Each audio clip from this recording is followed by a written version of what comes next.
هلا والله فيكم.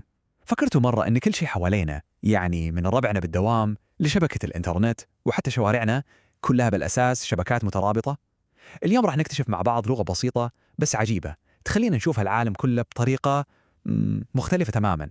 أوكي، خلونا نبدأ من هالصورة. شوفوا هالتشابك بالعلاقات الاجتماعية، فلان يعرف فلانة وهذه تعرف اثنين غيرهم والاثنين هذيل يعرفون ناس تانيين. سالفة صدق تعور الراس، بس السؤال الأهم شلون نقدر نحلل أو حتى نفهم هالشبكة المعقدة بطريقة واضحة ومبسطة؟ الواقع إن إحنا عايشين وسط بحر من الشبكات. فكروا فيها، شبكة ربعكم، شبكة المواصلات اللي توصلنا من مكان لمكان، وأكيد شبكة الإنترنت الضخمة اللي شبكتنا كلنا ببعض. عالمنا كله عبارة عن علاقات واتصالات. والشيء العجيب إن في طريقة رياضية سهلة وحلوة عشان نوصف كل هالشبكات. لغة ما تحتاج إلا شيئين اثنين بس، نقاط وخطوط. إي والله، بس نقاط وخطوط. شوفوا معاي هالرسمة كمثال. هذه تمثل شبكة كمبيوترات بين مدن. بعالم الرياضيات وعلوم الكمبيوتر هذا الشكل يسمونه جراف. بس لحظة، مو الجراف اللي ببالكم مال الرسم البياني اللي فيه محور X و Y، لا، هذا شيء ثاني كلش. الجراف بكل بساطة هو كأنه خريطة للعلاقات. عشان نفهم الغراف عدل لازم نعرف أجزائه. أول جزء وأهمه هو الرأس أو الفيرتكس. هذه هي النقاط اللي تشوفونها قدامكم. كل نقطة تمثل أي شيء نبي ندرسه. ممكن تكون شخص بصورة العلاقات، أو مدينة مثل نيويورك، أو حتى حسابكم بإنستغرام. هي العنصر الأساسي بالشبكة. والجزء الثاني هو الحافة أو الإدج، وهذا ببساطة الخط اللي يوصل بين نقطتين. هالخط يمثل العلاقة بينهم. فإذا كانت النقاط هي المدن، فالخطوط هي الشوارع اللي تربطهم ببعض. شفتوا شلون الفكرة بسيطة؟ والحين الموضوع يبدأ يصير أحلى. تخيلوا أنه بهالمكونين البسيطين، النقاط والخطوط، نقدر نبني عالم كامل من الغرفات المختلفة، كأنها حديقة حيوان كل كائن فيها يمثل نوع معين من الشبكات اللي نشوفها بحياتنا. خلونا نتعرف على بعض سكان هالحديقة. زين، سؤال، شنو يصير لو في أكثر من اتصال مباشر بين نقطتين؟ مثلا أكثر من كيبل فايبر يوصل بين داتا سنتر والثاني عشان يضمنون الخدمة ما تنقطع؟ هني الجراف البسيط يطور ويصير جراف متعدد أو مالتي جراف، لأنه يسمح بوجود أكثر من خط بين نفس النقطتين. أوكي، وش يصير لو الاتصال يرجع لنفس النقطة؟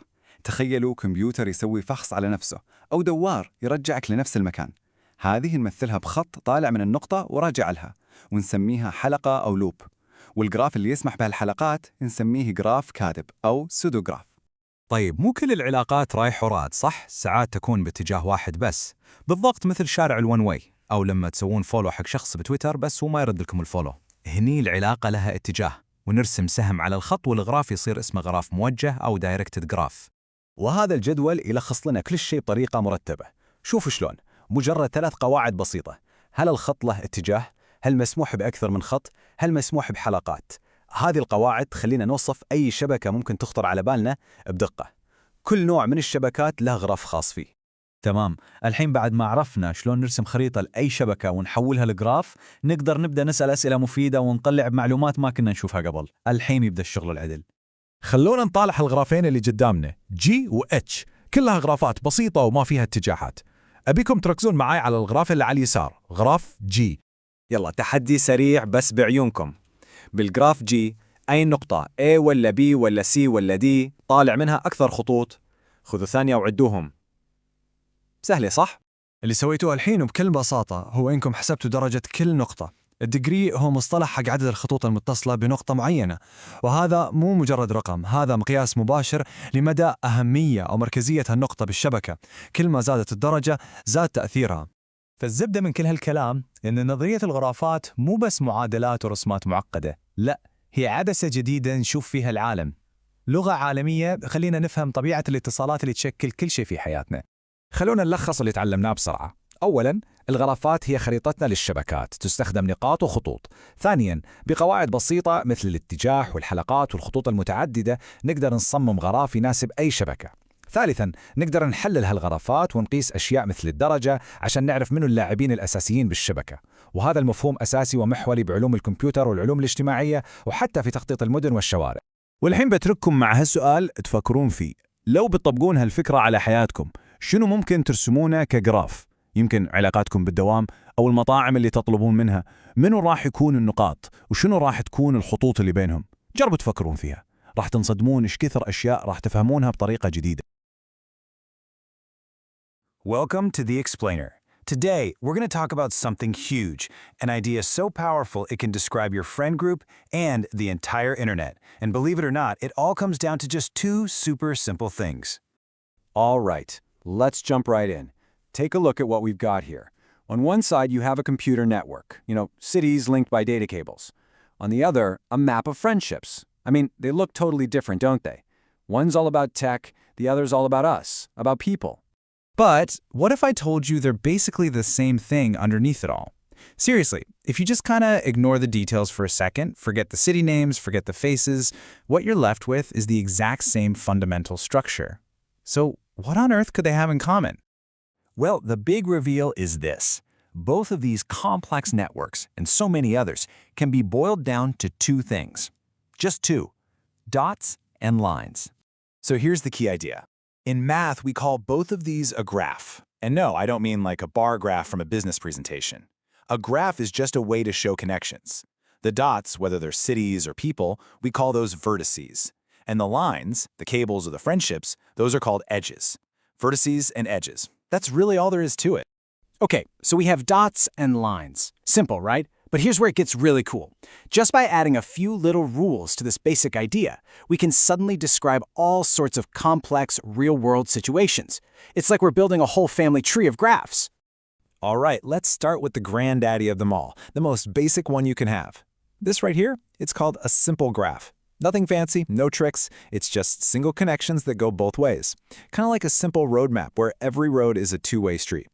And this table lays out the rules of the road for a simple graph perfectly. Rule number 1, the edges are undirected.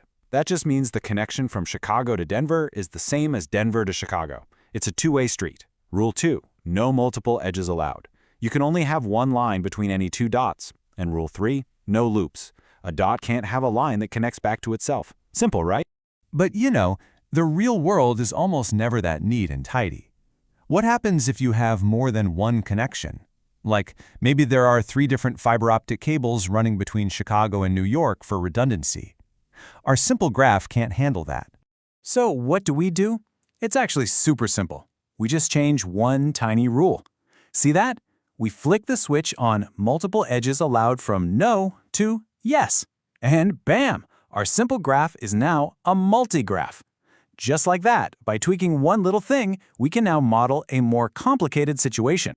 Okay, let's throw another wrench in the works. Imagine a data center can run a diagnostic check on itself. How would you even draw that? It'd have to be a line that starts and ends at the exact same dot, right? Let's check our rule book again. If we allow those little self-connections, we call them loops, our multigraph levels up again. Now it's called a pseudograph. See what we're doing? We're just adding one rule at a time, building a more powerful vocabulary as we go. Okay, so far everything has been a two-way street. The connection goes both ways. But that's not how everything works, is it? Think about following someone on Instagram or X. You might follow them, but that doesn't mean they follow you back. It's a one-way street. To show that, we just add little arrows to our lines, to our edges. That arrow shows which way the connection is going. So when our edges have a direction, but we're still sticking to the no multiple edges and no loops rules, we've got ourselves a simple, directed graph. All right, that's pretty much the basic toolkit of graph theory. You now have the language to look at a network and actually describe what you're seeing. So, you ready for a little pop quiz? Let's try to classify one together. Okay, take a look at this thing. Whoa. At first glance, it looks like a bit of a mess, right? There are lines and arrows all over the place, but don't sweat it. We can totally figure this out just by asking our 3 basic questions. So what do you think? Using that toolkit we just built, what kind of graph is this? Let's just walk through it, one step at a time. All right, let's run down our checklist. Question 1, do we see arrows? Yep, for sure, so it's directed. Question 2, are there multiple lines between the same 2 dots? Let's see. Yep, look between C and D, so that's a yes. And question 3, are there any of those self-connecting loops? Yes, there are, on D and E. Check. So we've got directed edges, we've got multiple edges, and we've got loops. Put it all together, and what do we have? It's a directed pseudograph. And there you have it. We just took that crazy-looking thing and gave it a name, all by using those simple rules. See? That wasn't so bad, was it? You've actually just learned the fundamentals of network science, which is a huge field that's changing how we see, well, pretty much everything. So what's the bottom line here? What's the big idea we should walk away with? The most important thing to remember is this. Even the most complicated-looking systems are usually built from super simple pieces. Once you get the hang of vertices, edges, and those few little rules about direction, multiple lines, and loops, you suddenly have this superpower to see the hidden skeleton of almost any network out there. And trust me, this dots and lines idea is everywhere you look. It's in the way neurons fire in your brain. It's how diseases spread through a population. It's why some ideas go viral on the internet. It's all just a graph. So I'll leave you with this question. Now that you speak the language of graphs, what new connections are you going to see in the world around you?